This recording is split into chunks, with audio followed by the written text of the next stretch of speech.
Sandy, that third quarter was kind of what did it in for you guys. Just what happened there? Yeah, they came out and executed, and we didn't. And we didn't have enough fight there. And I mean, to score 6 points, it's not what we're about, but we struggled to score all in that second half here. Their switching bothered us, and I think we went away from probably what worked in the first half. But for me, it's not the offense, the defense. You know, I just think we have to get a little bit tougher and a little bit more urgency in what we're giving up there. And disappointing effort overall. And then Sabrina, what were they doing in the second half to like limit you then compared to the first half? Yeah, I mean, some trapping, some switching, trying to deny everywhere. I mean, in turn, I think just our turnovers led to easy baskets for them, and then they were able to set up their defense. And, you know, we weren't able to just get out and transition and run like we did in the first half, which is just tough when, you know, there's people flying out. Obviously, their length, they're a great defensive team. And so I think just continuing to kind of keep us on our heels and not on our front foot turned into that third and fourth quarter for us. Gotcha. Hey, Sandy. Any word on Izzy yet? No, she's getting some imaging done, so until we don't really know. And then you're thinking about the quick turnaround and the schedule that you guys have upcoming and now potentially down to front court players. What are some things that you could do as a team? Yeah, good point. At least Vegas a little bit smaller. That helps. But look, we've you know, if someone's in and out, next person up, and Niara, obviously, she's just got to keep pushing through, and KB, and you know, Leo doesn't usually play like that. That's just a tough game. She's, you know, it's a tough one all around. We just didn't play well in that second half. So I don't know until I know. I haven't got a plan, to be quite honest. Sandy, I'm curious about the rotations, especially when the offense was really hard to come by in the third quarter. You know, Maureen didn't come back out until the fourth. Yeah, I mean, we went with Beck. Sabrina was rolling there a little bit. It was more we needed big players, so we kept a big lineup. Right. But Maureen only had one shot, so even though we were trying to get her into the action, so I don't know if she was going to help. And Rebekah, for you, I guess I'm just curious if you could describe to us how you thought the Storm's defense really bothered you guys.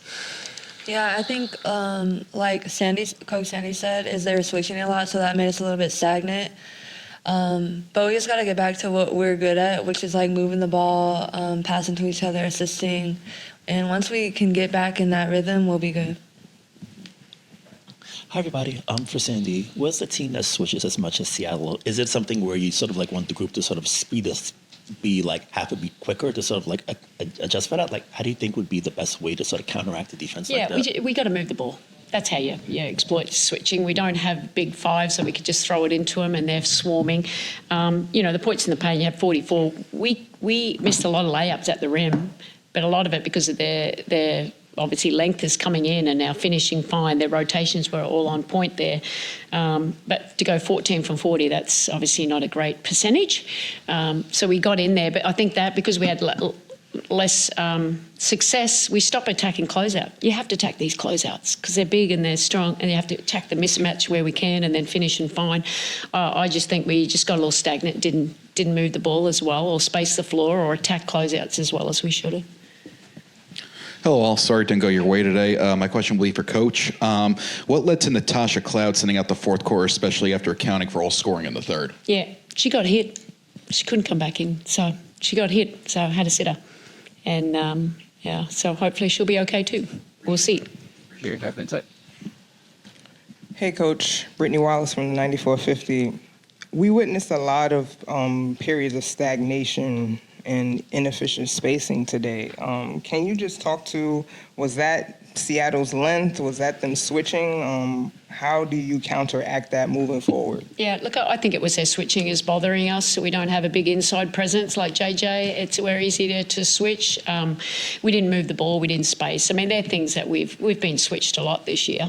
As long as we have good spacing and then confidence. I think our confidence went away. We didn't attack closeouts. You know, I think Leo, you know, she's just was overthinking a little bit too much when she made some turnovers. But you just got to stay on your front foot. I mean, at least that's what Beck does. Beck's not afraid. She might take them on. That might annoy always be a success, but at least she's getting to the rim.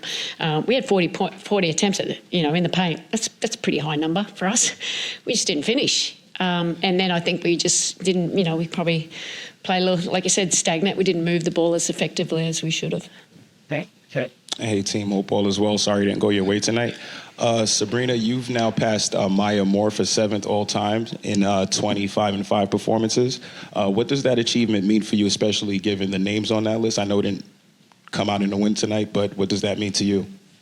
Yeah, I mean, it means a lot, obviously, wanting to just have an overall rounded game, understanding, scoring's important, but so is rebounding and passing. And I feel like every time I'm able to continue to get in the paint, drive and kick, finish for myself, find my teammates, try and get in there and rebound. Obviously, we're down bigs, and so tried my best tonight to get rebounds, second chance opportunities, and feel like I've done that my entire career, is just try and impact the game in any way that I can. And so obviously it's an elite group, and I'm thankful to be able to be amongst such great players. But, I mean, I'm just trying to get wins.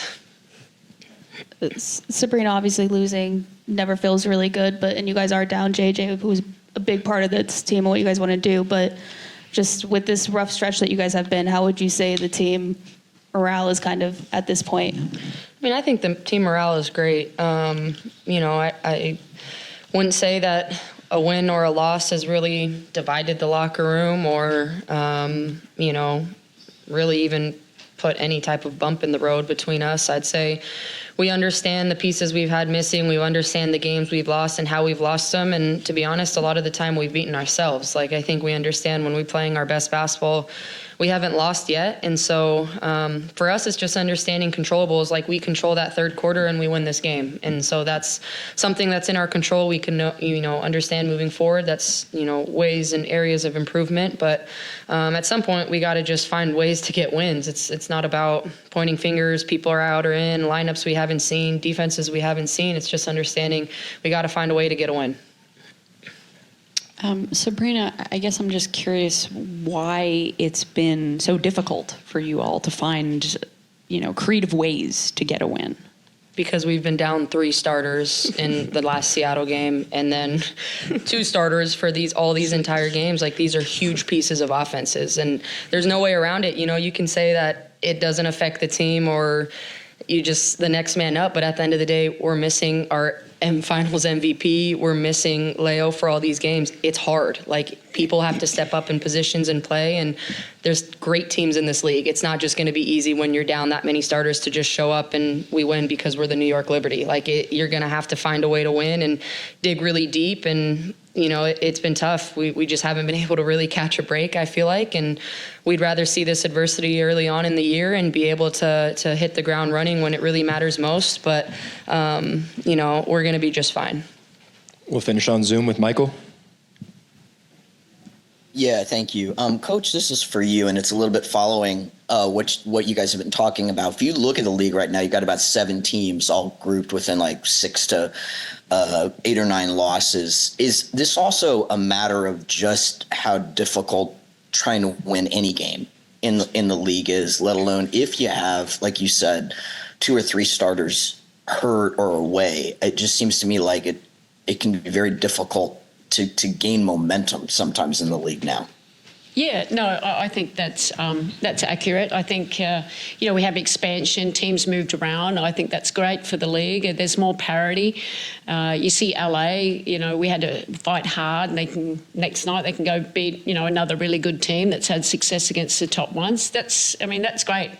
For the league, we are down, and that's why we're not panicking. We are down 2 of our key players, and that's a part of it, and with how we built. So, we just got to get JJ back and then try and build some continuity and some chemistry from there.